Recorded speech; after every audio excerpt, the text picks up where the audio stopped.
1,00,000 మంది శివభక్తులతో కలిసి మహారుద్రాక్ష పూజలో పాల్గొనండి. వెంటనే కాల్ చేసి మీ పేరును నమోదు చేసుకోండి. మరణం తర్వాత మనకి ఏమైనా గుర్తుంటుంది అంటారా? మన ఆత్మ అంటారు, అదంటారు, ఇదంటారు, మనతో పాటు జర్నీ చేస్తున్న మధ్యలో పోతుంది అంటారు. మరణం తర్వాత ఆ మనిషికి ఏమైనా గుర్తుండే అవకాశాలు ఉన్నాయి అంటారా? ఖచ్చితంగా గుర్తుంటుందమ్మా. గుర్తుంటుందా గురుగారు? గుర్తుంటుంది. విషయం ఏంటంటే ఒక మనిషి 10,00,00,000,000 జన్మలు ఎత్తుతాడు. 7 జన్మలు కాదా గురు? కాదమ్మా. ఆహా! 10,00,00,000,000 జన్మలు ఎత్తుతాడు ఒక హ్మ్. మనిషి. పుడతాడు అంటే అది చీమగా కావచ్చు, దోమగా కావచ్చు, కోతిగా ఓహ్! కావచ్చు, కుక్కగా కావచ్చు, ఏనుగుగా కావచ్చు, ఏదైనా కానివ్వండి. అవును గురుగారు. మనకి 84 లక్షల జీవరాశులు ఉన్నాయి. ఈ 84 లక్షల జీవరాశుల్లో 10,00,00,000,000 జన్మలు ఎత్తుతాడు. ఏదో ఒక జీవి రూపంలో జన్మెత్తుతూ ఉంటాడు. ఆయు ప్రమాణం తీరిపోగానే మరణిస్తూ ఉంటాడు. అలా కోతి జన్మ ఎత్తుతాడు. చివరిలో కోతి జన్మ ఎత్తిన తర్వాత మరణించినటువంటి తరువాత వెంటనే వాడు ఎత్తే జన్మ మనిషి జన్మ, మానవ జన్మ. హుహు. అందుకే కోతికి మనిషి దగ్గరగా ఉంటాడంటారు చూసారా? అవును గురుగారు. అది దేని నుంచి కోతి నుంచే మనిషి వచ్చాడంటారు కదా. అవును అది గురుగారు. కోతి కాలక్రమేణా మనిషి రూపం ధరించడం కాదు. గత జన్మలో కోతిగా ఉండి మరణించిన తరువాత మానవ జన్మ ఎత్తాడు. ఇప్పుడు మనందరం కూడా ఆ, కోతి తర్వాత. ఆ, అంటే మనందరం అంటే అమ్మ ఇక్కడ ఈ జన్మకు ముందు మనం మనుషులుగా ఉండొచ్చు కాక, ఎన్ని మానుష్య జన్మలు ఎత్తామో ఎత్తుండొచ్చు కాక. హుహు. అయితే మొదటిసారి మానవ జన్మ ఎత్తినప్పుడు మాత్రం దానికి ముందు మాత్రం కోతి జన్మ ఎత్తుతాం. కోతి జన్మ ఎత్తిన తర్వాతే మానుష్య జన్మలోకి వస్తాడు మనిషి. అయితే ఈ మానుష్య జన్మలో వాడు అనుభవించిన సుఖాలు కష్టాలు అన్నీ కూడా అయిపోయిన తర్వాత వాడు మరణిస్తాడు. హ్మ్. మరణించిన తరువాత ప్రతి మనిషికి స్థూల సూక్ష్మ కారణ అని 3 శరీరాలు ఉంటాయి. స్థూల శరీరం అంటే మనకి పైకి కనిపించే శరీరం, ఓకే స్థూల గురుగారు. శరీరం. సూక్ష్మ శరీరము అని అనగా లోపల మన కంటికి కనబడినటువంటి ఆరా ఏదైతే ఉంటుందో ఆత్మ, దాన్ని సూక్ష్మ శరీరం అంటారు. ఇప్పుడు పడుకున్నప్పుడు కలలు వస్తూ ఉంటాయి. మనం ఎక్కడికెక్కడికో వెళ్ళిపోతున్నట్టు, హిమాలయాలకు వెళ్తున్నట్టు, లేదా సినిమాలకు వెళ్తున్నట్టు, ఇంకో చోట అంటే మనం అనుభవించేదన్నీ కూడా వెళ్ళేది సూక్ష్మ శరీరం. మనకన్నీ తెలుస్తాయి. నేను ఇక్కడ పడుకునే ఉన్నానని తెలుసు, కానీ నేను ఎక్కడో ఉన్నానని ఎక్కడో. అనిపించేటువంటి భావనను చూశారు. అలా వెళ్ళి అనుభవించేది సూక్ష్మ శరీరం. ఆ సూక్ష్మ శరీరం మనిషి మరణించినటువంటి తరువాత ఆ సూక్ష్మ శరీరం కూడా అంతమైపోతుంది. సూక్ష్మ శరీరం. అంతమైపోతుంది. తల్లి గర్భంలో 9 నెలలు ఉంటాడు. ఈ 9 నెలలు ఉన్నప్పుడు 1వ నెలకి ప్రాణం పోసుకుని, 3 నెలలు వచ్చేటప్పటికి గుండె తయారయ్యి, 3వ నెలకి కాళ్ళు చేతులు, తర్వాత 4వ నెల ముక్కు చెవులు అవి ఎలాగైతే వస్తాయో హ్మ్. అలాగ మనిషి మరణించినటువంటి మొదటి రోజు నుంచి 11వ రోజు వరకు కూడా మళ్ళీ ఈ అవయవాలన్నీ సూక్ష్మ శరీరానికి తయారవుతాయి. ఆత్మకి. ఆత్మకి. సూక్ష్మ. ఇప్పుడు ఆహా. ఎప్పుడైతే మనం దహనం చేస్తామో, అవును గురుగారు. మనిషి శరీరాన్ని దహనం చేసినప్పుడు హ్మ్. ఈ శరీరంతో పాటు ఆత్మ యొక్క శక్తి కోల్పోతుంది. ఆత్మ యొక్క ఆర కూడా పోతుంది. పోతుంది.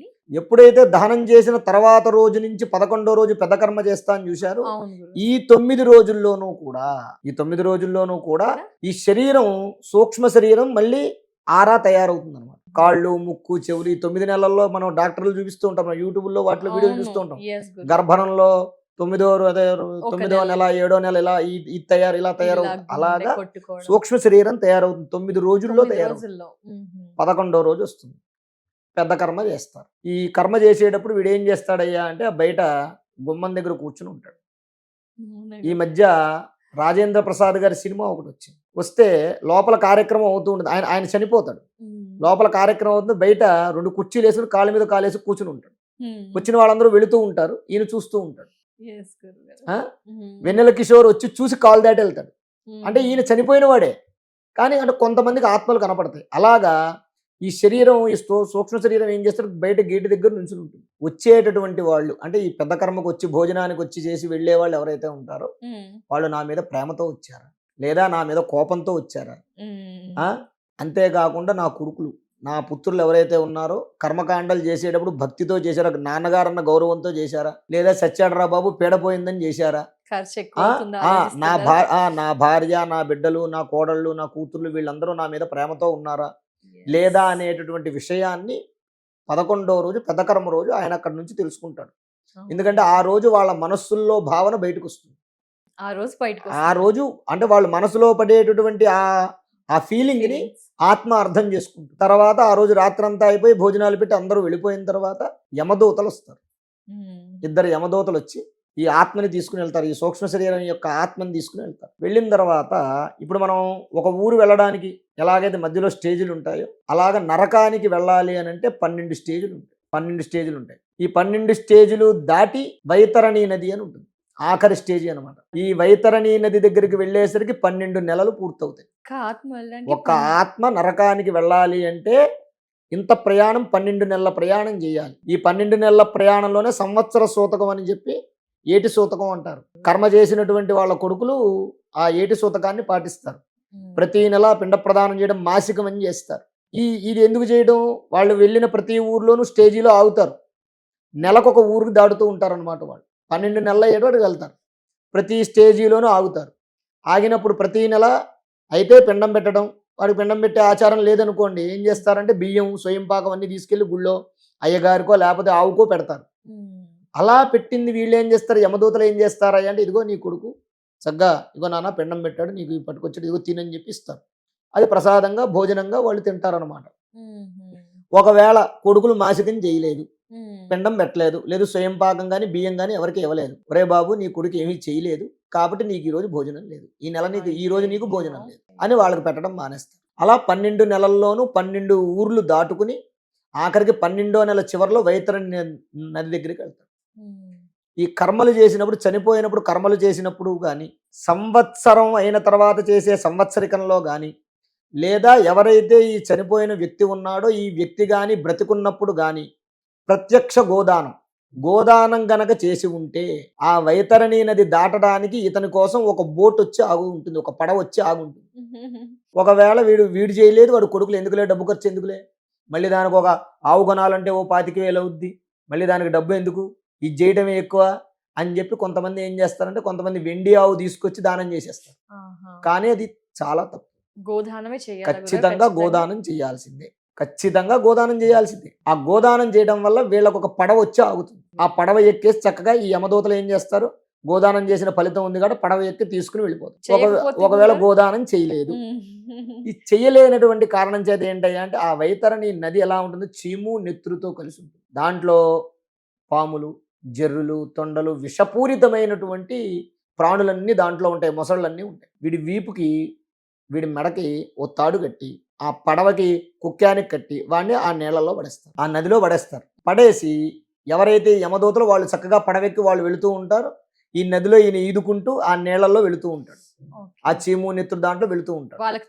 వాడితో వెళ్ళాలి, వాడు ఎలాగో దాటాలి కదా, కానీ వాడిని ఆ పడవ ఎక్కించరు. ఎందుకు ఎక్కించరు, గోదానం చెయ్యనటువంటి కారణం చేత. ఎక్కించకపోవడం వల్ల ఏమవుతుంది, ఆ లోపల ఆ నీళ్ళల్లో ఉండే పురుగులు, ఆ తేళ్లు, జర్రులు అన్ని వీళ్ళు కుడుతూ ఉంటాయి ఇళ్లేలోపు. అది విపరీతం, దాన్ని నరకయాతన అంటారు. ఆ వైతరణి అనేది దాటిన తర్వాత ఆఖరికి వాడిని మళ్ళీ తాళ్ళు పట్టుకుని పైకి లాగి వాడిని చిత్రగుప్తుడి దగ్గరికి తీసుకెళ్తారు. చిత్రగుప్తుడి దగ్గరికి వెళ్ళిన తర్వాత చిత్రగుప్తుడు ఏం చేస్తాడయ్యా అంటే వీడిని పాపాలు చేశాడు, వీడిని పుణ్యాలు చేశాడు, వీరి పేరు ఇది అని చెప్పి వాడి యొక్క హిస్టరీ మొత్తం తీసి పాప పుణ్యముల యొక్క చిట్టా తీసి ఒక ట్యాగ్ వేసి వాడి మెడలో వేసేసి యమలోకానికి పంపిస్తాడు. అంటే యమధర్మరాజు ఉన్నటువంటి సభకి పంపిస్తాడు. అక్కడికి వెళ్ళిన తర్వాత యమధర్మరాజు వీడి పాపాలు పుణ్యాలు చూసి, పుణ్యాలు ఎక్కువ చేశాడు కాబట్టి పాపాలు తక్కువ చేశాడు కాబట్టి ముందు నరకలోకంలో శిక్షలు అనుభవింపజేసి తర్వాత స్వర్గానికి పంపేయండి. అంటే ఇన్ని సంవత్సరాలు శిక్ష అని ఉంటుంది. ఇప్పుడు మనం జైలుకి వెళ్ళాం 10 సంవత్సరాలు లేదా 14 సంవత్సరాలు శిక్ష ఉంటుంది కదా, అలాగా వీడు ఎన్ని సంవత్సరాలు శిక్ష అనుభవించాలి, ఎన్ని సంవత్సరాలు స్వర్గంలో, ఎన్ని సంవత్సరాలు నరకంలో ఉండాలనేటటువంటి రాసి వాళ్ళకి చెప్తాడు. అలా వీడు చేసినటువంటి ఆ పాపాలకి పుణ్యాలకి స్వర్గంలోను నరకంలోను ఎంతకాలం అయితే శిక్ష ఈ యొక్క యమధర్మరాజు చెప్పాడో అంతకాలము కూడా అనుభవించేస్తాడు.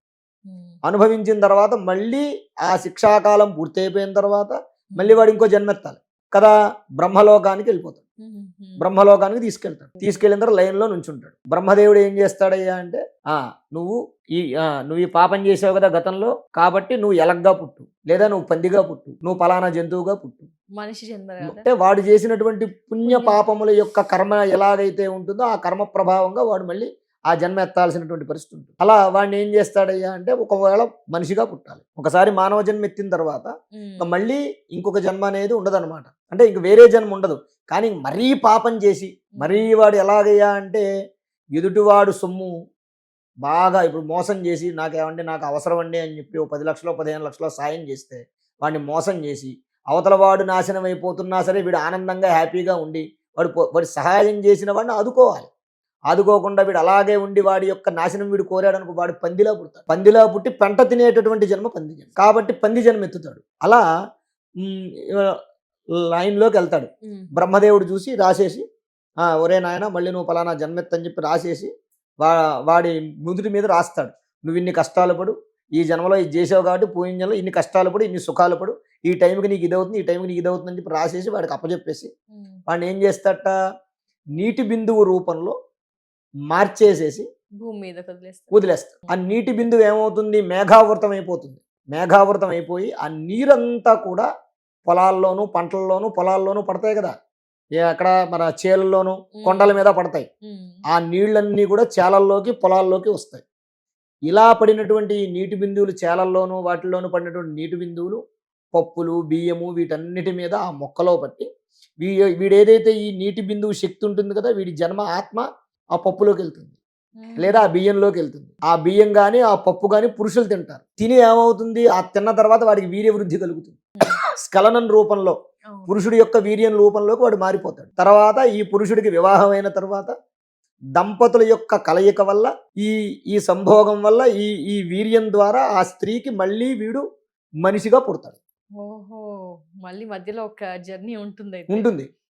అంటే ఏదైతే ఈ పప్పులు తింటాడో ఈ శారీర దారుఢ్యం దీనివల్ల ఏమవుతుందయ్యా అంటే వాడు మళ్ళీ ఈ పురుషుడి యొక్క వీర్యం అంటే ముందే చెప్తాడు, నువ్వు పలానా వాడికి నువ్వు ఇది చేసావు కాబట్టి వాడికి కొడుగ్గా పుట్టాలి, ఎవడికి ఎవడు కొడుగ్గా పుట్టాలి, ఎవడికెవడు పెళ్ళం పుట్టాలి, లేదా భర్తగా పుట్టాలి, అన్నదమ్ములుగా పుట్టాలి, ముందే భగవంతుడు రాసేస్తాడు. అందుకని వాడు ఆ యొక్క ధాన్యం తినేలాగా జరుగుతుంది. ఆ ధాన్యం ద్వారా వాడికి వీర్యవృద్ధి కలిగి వాడికి సంతానం రూపంలో పుడతాడు. మళ్ళీ పుట్టినప్పుడు చిన్నే నాళే తతఃపశ్చాత్ సూతకంతు విధీయతే. పుట్టిన తరువాత తల్లి యొక్క బొడ్డు పేగు ఉంటుంది.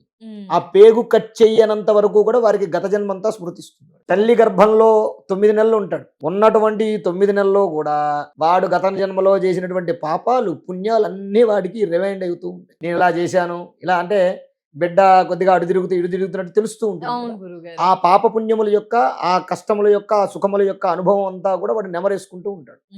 డెలివరీ అయినటువంటి తరువాత ఈ బొడ్డు పేగు ఏదైతే ఉంటుందో పేగు కట్ చేసేంత వరకు కూడా వాడికి గత జన్మ స్మృతి ఉంటుంది. ఎప్పుడైతే బొడ్డు పేగు కట్ చేస్తారో కట్ చేసినప్పుడు స్మృతి పోతుంది. అప్పటిదాకా మళ్ళీ వాడు ఇంకో జన్మెత్తి చనిపోయిన తర్వాత నరకానికి వెళ్ళి అక్కడి నుంచి మళ్ళీ ఇంకొక జీవికి మళ్ళీ జన్మించి ఆ బొడ్డు పేగు కత్తిరించేంత వరకు వాడికి గత జన్మ స్మృతి ఉంటుంది. మీరు అడిగిన దానికి అది సమాధానం. ధన్యవాదాలు గురుగారు. నమస్కారం. శ్రీ మహాగణాధిపతయే నమః.